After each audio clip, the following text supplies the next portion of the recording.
ደስታችሁ እንዲፈጸም ይህን እንጽፍላችኋለን። ከእርሱም የሰማናት ለእናንተ የምናወራላችሁ መልእክት እግዚአብሔር ብርሃን ነው፣ ጨለማ በእርሱ ዘንድ ከቶ የለም የምትል ይህቺ ናት ይልና ከእርሱ ጋር ኅብረት አለን ብንል በጨለማ ብንመላለስ እንዋሻለን። አሁን ሕይወት ተገለጠ አይተንማል እንመሰክርማለን ብቻ አይደለም። ሕይወት አለን ብለን ግን በጨለማ ብንመላለስ፣ በጨለማ ከሆነ አሁን ያለነው፣ በኃጢአት ከሆነ አሁን ያለነው፣ በሰይጣን ቁጥጥር ስር ከሆነ አሁን ግን ያለነው ኅብረት ልናደርግ አንችልም ነው። በጨለማ ብንመላለስ እንዋሻለን፣ እውነትንም አናደርግ። ነገር ግን እርሱ በብርሃን እንዳለ በብርሃን ብንመላለስ ለእያንዳንዳችን ኅብረት አለ። አንዳንዴ ነገ እንሞታለን፣ እንብላ እንጠጣ፣ ሕይወት ከንቱ ናት፣ ሕይወት ዋጋ ቢስ ነች፣ እንብላና እንጠጣ ብለው ሰዎች ወዳልተገባ ነገር ይሄዱና በኋላ መጨረሻቸው ገሃነመ እሳት። ዛሬ ስለ ሕይወት ያለህን ትርጉም እንድታስተካክል ዳጀን እመክርሃለሁ። አሁን የመጨረሻውን የእግዚአብሔርን ቃል ከተወያየን በኋላ እንጨርሳለን። እሺ፣ ኢየሱስ ክርስቶስ የሕይወት ዛፍ ነዋል። በቃ ኢየሱስ ክርስቶስ የሕይወት እንጀራ ነዋል። እዛ ጋር ይበቃል ወዳጆቼ። ሙሉ የሚያደርገው የእናንተ መልስ ነው። ሰው እንጀራ ቀርቦለት ባይበላ፣ ሰው ውሃ ቀርቦለት ባይጠጣ ምን ይጠቅመዋል? ሰው ቃል ቀርቦለት ወዳጆቼ ባያነብ፣ ሰው ሕይወቱን ሰጥቶት ባይቀበል ምን ይጠቅመዋል? አንድ ሰው የከበረ ስጦታ ቢያመጣላችሁና ስጦታውን ቢሰጣችሁ ካልተቀበላችሁት ምን ጥቅም አለው? ይሄ ተራ ነው ወዳጆቼ። አሁን የምናወራው ስለ ኢየሱስ ክርስቶስ ሕይወት መስጠት ነው። ኢየሱስ ክርስቶስ ሕይወት ነው። ሕይወት ነው እየሰጣችሁ ያለው፣ ቁሳቁስ አይደለም ወዳጆቼ፣ መኪና አይደለም ወዳጆቼ፣ ወርቅ አይደለም ኢየሱስ ክርስቶስ የሚሰጣችሁ። እሱ በምድር ላይ እኛ እንድናደርገው የተነገረ ነገር ነው። ኢየሱስ ክርስቶስ የሚሰጣችሁ ሕይወት ነው። ይህንን ሕይወት ተቀበሉ ወዳጆቼ። ባትቀበሉ ምን ይጠቅማል? ስለዚህ የሰው ድርሻ ምንድን ነው? ከኔ የሚፈለገው ምንድን ነው ካላችሁኝ እነሱን ተነጋግረን እንጨርሳለን። የመጀመሪያው ከሞትና ከሕይወት ሕይወትን መምረጥ ነው። ባለፈው ሕይወት ወይስ ሞት በሚል ርዕስ አካፍያለሁ። የቱን ትመርጣለህ በሚል ዛሬ ሕይወት ተገለጠ አይተንማል እንመሰክርማለን ነው። ዛሬ በተገለጠው ሕይወት ማመን ነው። ምናልባት ስክሪኑ ላይ አይታችኋል፣ ሕይወት ተገለጠ አይተንማል የሚል። በዚህ አጋጣሚ ጳውሎስ የክርስቶስ ዓለም አቀፍ የወንጌል አገልግሎት ያሳተሙት ትራክት ነው ሕይወት ተገለጠ የሚል። እግዚአብሔር ይባርካቸው። ይህንን ትራክት እንድትቀበሉ እንነግራችኋለን። እና ከሞትና ከሕይወት ሕይወትን መምረጥ ነው። ዘዳግም 30 ከ15 እስከ 20 ተመልከት። ዛሬ በፊትህ ሕይወትንና ሞትን መልካምነትና ክፉነትን አኑሬአለሁ፣ በሕይወት ትኖር ዘንድ ሕይወትን ምረጥ። ወዳጆቼ ዛሬም ኢየሱስ ክርስቶስ ምረጡ ይላችኋል። ለምን ሞትን ትመርጣለህ? ለምን ገሃነመ እሳትን ትመርጣለህ? ሕይወትን መምረጥ ማለት መንግሥተ ሰማይን መምረጥ ማለት ነው። ሕይወትን መምረጥ ማለት ደህንነትን መምረጥ ማለት ነው። ወዳጆቼ አዲስ ፍጥረት መሆንን መምረጥ ማለት ነው። ስለዚህ የመጀመሪያው የሰው ድርሻ ሕይወትን መምረጥ ነው። ሕይወትን እንድትመርጥ እግዚአብሔር ይርዳ። ሌላኛው በኢየሱስ ክርስቶስ አዳኝነት ማመን፣ ኃጢአትን መናዘዝ ነው። ዮሐንስ 3:16 ላይ ብዙ ጊዜ ያልነው ዛሬ ምን በእርሱ የሚያምን የዘላለም ሕይወት እንዲኖረው እንጂ። ወረድ ብሎ በእርሱ የሚያምን የዘላለም ሕይወት አለው። እሺ የዘላለም ሕይወት ኢየሱስ ክርስቶስ እንደሆነ ተናግረኸኛል። ነገር ግን የኔ ድርሻ ምንድነው ካልከኝ ሕይወት በሆነው በኢየሱስ ክርስቶስ ማመን ነው። በእርሱ የሚያምን የዘላለም ሕይወት እንዲኖረው እንጂ። እዛው አንደኛ ዮሐንስ 5:6 ላይ የዘላለም ሕይወት እንዳላችሁ ታውቁ ዘንድ በእግዚአብሔር ልጅ ስም ለምታምኑ። ወዳጄ አንተ ድርሻ በእግዚአብሔር ልጅ ማመን ነው። የዘላለም ሕይወት እንዳላችሁ ታውቁ ዘንድ። አንድ ሰው የዘላለም ሕይወት እንዳለው ማረጋገጫ የሚያውቀው ኢየሱስ ክርስቶስን፣ ሕይወት የሆነውን ኢየሱስ ክርስቶስን ሲያምን ነው። በእግዚአብሔር ልጅ ስም ለምታምኑ ይህን ጽፌላችኋለሁ ይላል ዮሐንስ 11:25። ኢየሱስም ትንሣኤና ሕይወት እኔ ነኝ ካለ የሚያምንብኝ ቢሞት እንኳን በእርሱ የሚያምንብኝ ይላል። ዛሬ አንተ ድርሻ በኢየሱስ ክርስቶስ እንድታምን ነው። ዮሐንስ 20:31 ላይ የሚገርም ቃል አለ። ኢየሱስም በዚህ መጽሐፍ ያልተጻፈ ሌላ ብዙ ምልክት በደቀ መዛሙርቱ ፊት አደረገ። ነገር ግን ኢየሱስ እርሱ ክርስቶስ የእግዚአብሔር ልጅ እንደሆነ ታምኑ ዘንድ የሰው ድርሻ በኢየሱስ ክርስቶስ ማመን ነው። ኢየሱስ ክርስቶስ ማን እንደሆነ፣ የእግዚአብሔር ልጅ እንደሆነ በለበሰው ሥጋ ማመን። ኢየሱስ እርሱ ክርስቶስ የእግዚአብሔር ልጅ እንደሆነ ታምኑ ዘንድ አምናችሁም በስሙ ሕይወት ይሆንላችሁ ዘንድ ይተጽፏል። በኢየሱስ ክርስቶስ ስም ነው የዘላለም ሕይወት ያለው። ልድገመው ባካችሁ ይህንን ቃል።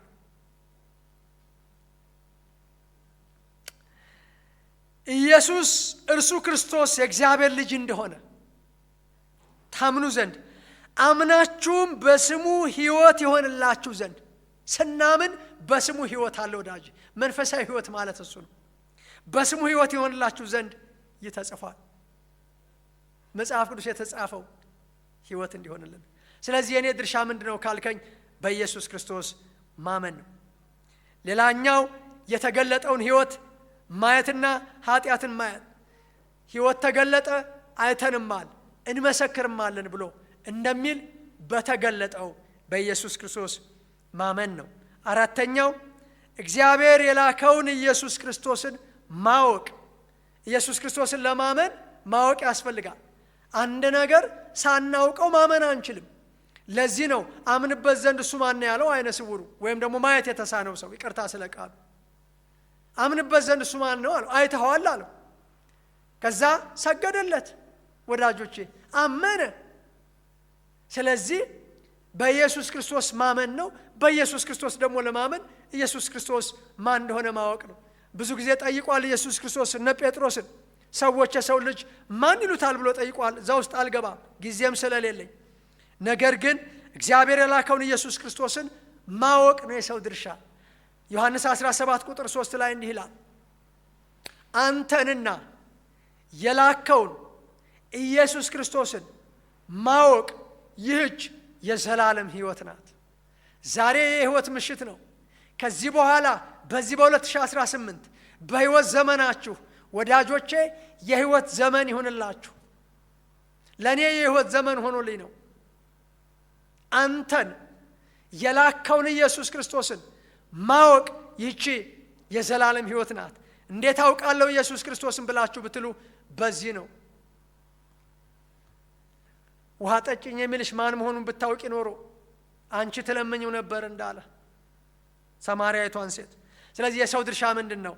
እግዚአብሔር የላከውን ኢየሱስ ክርስቶስን ማወቅ ነው። ሌላኛው የሰው ድርሻ ወደ ኢየሱስ ክርስቶስ መምጣት ነው። እናንተ በመጽሐፍት አለ ዮሐንስ 5:39 ላይ በደንብ ተመልከቱ። ወደ ኢየሱስ ክርስቶስ መምጣት። እናንተ በመጽሐፍት የዘላለም ሕይወት እንዳላችሁ ይመስላችኋል። ወዳጆቼ ስሙኝ። ብዙ ሰው በመጽሐፍ ሕይወት እንዳለው ነው የሚያምነው። ከመጽሐፍም ደግሞ መጽሐፍ ቅዱስ ቢሆን እኮ ጥሩ ነው። ለምን ስትሉ መጽሐፍ ቅዱስ የሚናገረው ስለ ኢየሱስ ክርስቶስ ነዋ። እናንተ በመጽሐፍት የዘላለም ሕይወት እንዳላችሁ ይመስላችኋል እንጂ አይደለም። እነርሱን ትመረምራላችሁ። መጽሐፍ ቅዱስ በመመርመር ወዳጆቼ መጽሐፍን ሳይሆን ከመጽሐፍ ቅዱስ ውጭ ያለውን በመመርመር ይመስላችኋል። እነሱን ትመረምራላችሁ። እነርሱም የሚናገሩ ስለ እኔ ነው። ነገር ግን ሕይወት እንዲሆንላችሁ ወደ እኔ ልትመጡ አትወዱም። መጽሐፍትን መመርመር ብቻ ሳይሆን ወደ እኔ ኑ። የሰው ድርሻ ምንድን ነው? ወደ ኢየሱስ ክርስቶስ መምጣት። ነገር ግን ሕይወት እንዲሆንላችሁ ወደ እኔ ልትመጡ አትወዱም። በጣም ብዙ ሰው መጽሐፍትን ይመረምራል፣ መጽሐፍቱን ያነባል፣ መጽሐፍ ይጽፋል፣ በጣም ብዙ ነገር ያደርጋል። ሕይወት ካለበት እሱ ጥሩ ነው። ነገር ግን ወደ እኔ ልትመጡ አትወዱም ይላል። ነገር ግን ሕይወት እንዲሆንላችሁ ወደ እኔ ልትመጡ አትወዱም። ዛሬ ሕይወት እንዲሆንላችሁ ወደ እኔ ኑ ይላችኋል። ሌላኛው የሰው ድርሻ ምንድን ነው? ድል መንሳት። ቅድም ራእይ 2:7 ላይ ድል ለነሳው በእግዚአብሔር ገነት ካለው ከሕይወት ዛፍ እንዲበላ ሰጠዋለሁ። ቅድመ ሁኔታ ነው ወዳጆቼ። ኢየሱስ ክርስቶስ በመስቀል ላይ ዋጋ ከፍሏል። ከእግዚአብሔር የቀረበት ምንም ነገር የለም። አብ፣ ወልድ፣ መንፈስ ቅዱስ ወዳጆቼ በደህንነት ጉዳይ ላይ ዋጋ ከፍለዋል። እያንዳንዳቸው በደህንነት ጉዳይ ላይ ስራ አላቸው። ነገር ግን ቅድመ ሁኔታ አለው። ያ ቅድመ ሁኔታ ድል መንሳት ነው። ድል ለነሳው በእግዚአብሔር ገነት ካለው ከሕይወት ዛፍ እንዲበላ እሰጠዋለሁ። ሌላኛው በሕይወት መጽሐፍ በኢየሱስ ክርስቶስ መጽሐፍ ነው። የሕይወት መጽሐፍ የሚባል መጽሐፍ አለ፣ በመጨረሻው የሚገለጥ።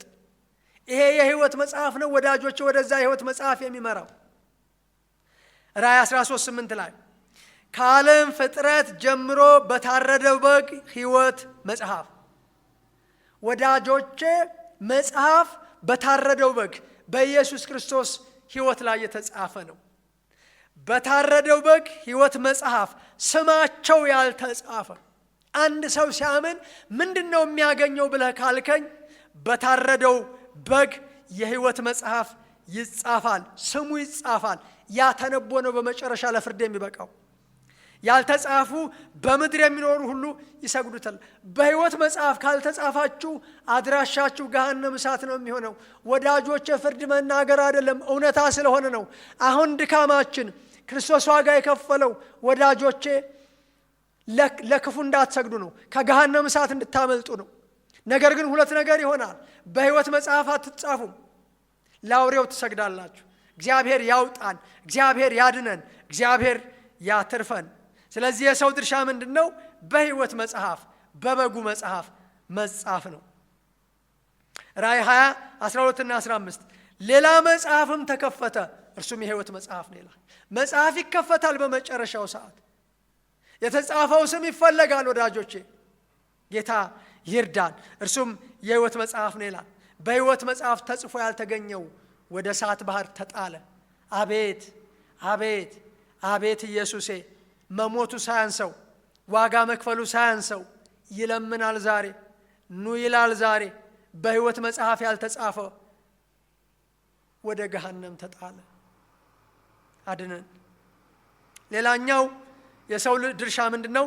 ልብስን፣ መንፈስን፣ ነፍስና ስጋን ማጠብ ነው። ራእይ 22:14 ወደ ሕይወት ዛፍ ለመድረስ ኢየሱስ የሕይወት ዛፍ ነው ብለን የለም?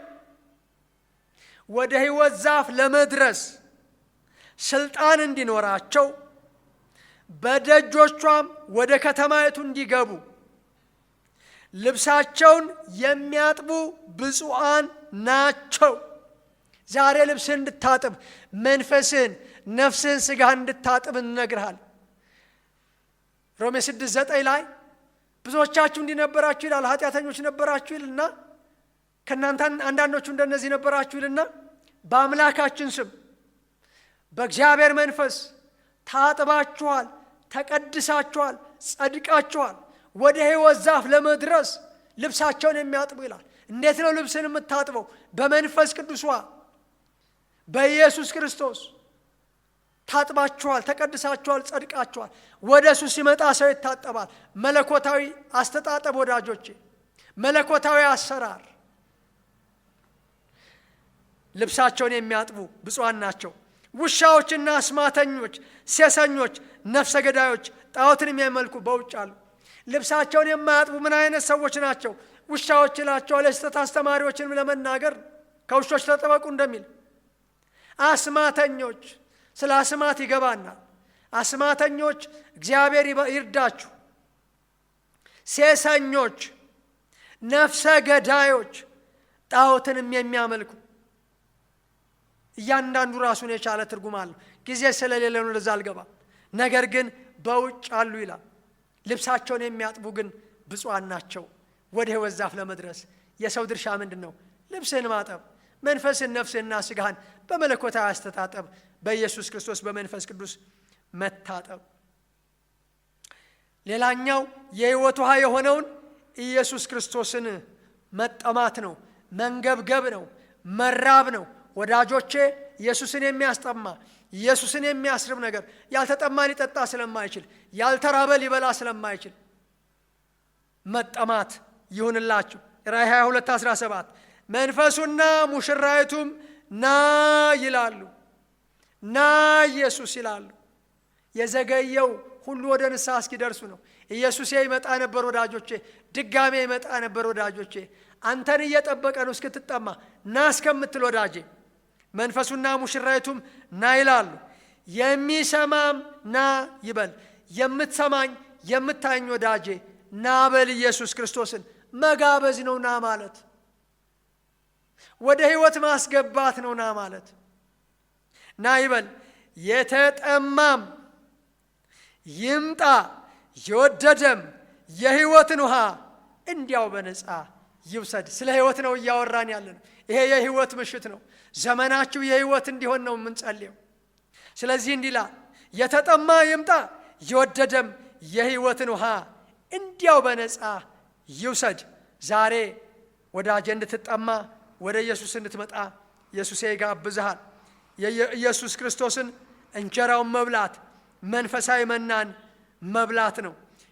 የእግዚአብሔር እንጀራ ከሰማይ የሚወርድ ለዓለም ሕይወትን የሚሰጥ ነው አላቸው ኢየሱስ ክርስቶስ።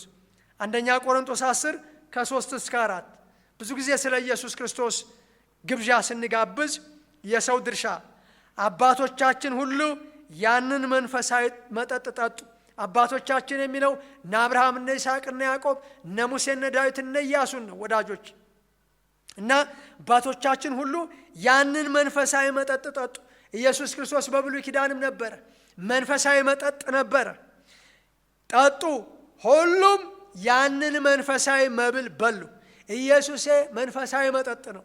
ያንን መንፈሳዊ መጠጥ ጠጡ እንደሚል ኢየሱሴ መንፈሳዊ መብል ነው። ያንን መንፈሳዊ መብል በሉ። ይከተላቸው ከነበረው ከመንፈሳዊ ዓለት ጠጥተዋልና። ኢየሱስ በብሉይ ኪዳን ይከተላቸው ነበር ወዳጆች። ይከተላቸው ከነበረው ከመንፈሳዊ ዓለት ጠጥተዋል። ኢየሱስ ክርስቶስ መንፈሳዊ ዓለት ነው። ይከተላቸው ከነበረው ከመንፈሳዊ ዓለት ጠጥተዋልና ያም ዓለት ኢየሱስ ክርስቶስ ነበረ። ስለዚህ ዛሬ ኢየሱስ ክርስቶስን መንፈሳዊ መብላት መጠጣት እንዲሆን እግዚአብሔር ይርዳል። ስለሰማችሁ በደንብ ስለሰማችሁኝ አመሰግናለሁ። የሰማይ አምላክ እግዚአብሔር ይባርካችሁ። አጭር ጸሎት ጸልያለን ከኔ ጋር። እግዚአብሔር ሆይ አመሰግንሃለሁ። አደርገው ዘንድ የሚገባኝን ስራ፣ የኔን ድርሻ፣ የኔን ቅድመ ሁኔታ ስለነገርከኝ አመሰግንሃለሁ። ተግባራዊ አደርጋለሁ። አሁን ወደ አንተ መጣለሁ። አሁን ወደ አንተ ቀርባለሁ። ኃጢአቴን ይቅር በለኝ፣ መተላለፌን ደምስስልኝ። አንተን ኢየሱስ ክርስቶስን የሕይወት እንጀራ፣ የሕይወት ውሃ፣ የሕይወት ዛፍ፣ የሕይወት ቃል፣ የሕይወት መጽሐፍ እቀበላለሁ። የግል አዳኜ ነህ። በኢየሱስ ክርስቶስ ስም አሜን። እግዚአብሔር ይባርካችሁ። ያገለገላችሁን የሰማችሁን ተባረኩ። በኢየሱስ ክርስቶስ ስም አሜን።